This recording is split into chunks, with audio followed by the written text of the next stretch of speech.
morning everyone, it's Danny, your equine manager at Hope Haven, and I'm here with Thunder, and today we're working on our volunteer certification program, and today we're doing our horsemanship pattern. So our horsemanship pattern is going to focus on your control of the horse. So we're going through a series of movements that's going to demonstrate that. So what I'm going to do is I'm going to lead Thunder at a walk from pylon 1 to pylon 2 and halt when I get to pylon 2.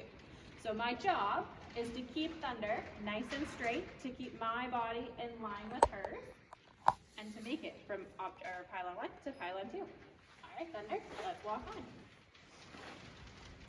So I'm making sure that I'm not getting in front of Thunder or getting left behind. I'm keeping her right beside me, and now we're preparing to halt at pylon 2. Good girl. And so when you're being evaluated on your horsemanship pattern, your evaluator is going to be looking at how accurate is your halt. Are you nice and straight? Did your horse stop when you asked them to stop? And now I'm going to perform a turn on the haunches to get from pylon 2 to pylon 3, which is behind us. So a turn on the haunches is exactly what it sounds like. Thunder is going to do a turn without moving her hind end. So she's going to plant one back foot, and she's going to move her shoulders around that back foot. So we are doing a turn to the left, so I need to be on Thunder's right side. And I'm getting into my backup position. So now that I'm in my backup position, I'm going to turn my belly button to Thunder's shoulder, because that's the part of her body I want her to move. Now, in order to ask her to turn on the haunches, I'm going to use my lead rope to turn her head away from me, and I'm going to walk towards her shoulder as if I were asking her to back up. But because I'm not in my backup position, I'm in my turn on the haunches position, she knows she needs to move her shoulders away. All right, ready, Thunder? And in your turn on the haunches, you're going to be evaluated on how accurate was your turn. Did you start and finish your turn where you were supposed to? So now that we are finished our turn, I'm going to get back into my leading position, and we're going to trot from pylon 2 to pylon 3. Ready, Thunder?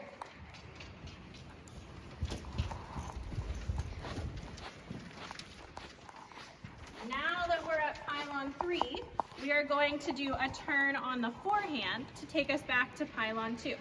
And a turn on the forehand is the exact opposite of a turn on the haunches. So instead of planting a back foot, she's going to plant a front foot, and her haunches is going to turn around that front foot. So in order to do a turn on the haunches, I'm going to get into my backup position, and I'm going to take my backup position a step farther, and I'm going to bring myself towards her haunches to tell them to move. Because in our turn on the haunches, we wanted her shoulders to move. In a turn on the forehand, we want her haunches to move. So I'm going to bring myself closer to her haunches to tell her to move them away, and she's going to pivot around until we're facing pylon number 2. Ready, Thunder?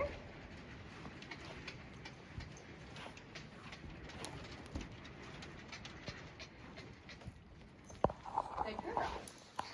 So your evaluator is looking to see again how accurate your turn was. How much control did you have of your horse while they were turning?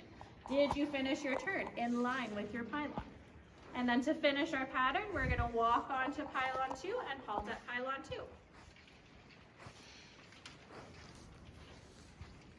Good. The very last thing we're going to do in our pattern is a backup. So I'm halting at pylon 2, and we're going to ask Thunder to back up 4 steps. So to ask for our backup, we're getting into our backup position, and we're going to back up 4 steps. So I'm going to apply pressure to my lead rope and walk towards Thunder's chest. 1, 2, 3, 4. Good girl. And your evaluator is going to be looking on how straight your horse was in the backup. Did they listen to you when you asked, and did they stop backing up when you asked? So that's going to be how you're going to ride your horsemanship pattern. Thanks for watching.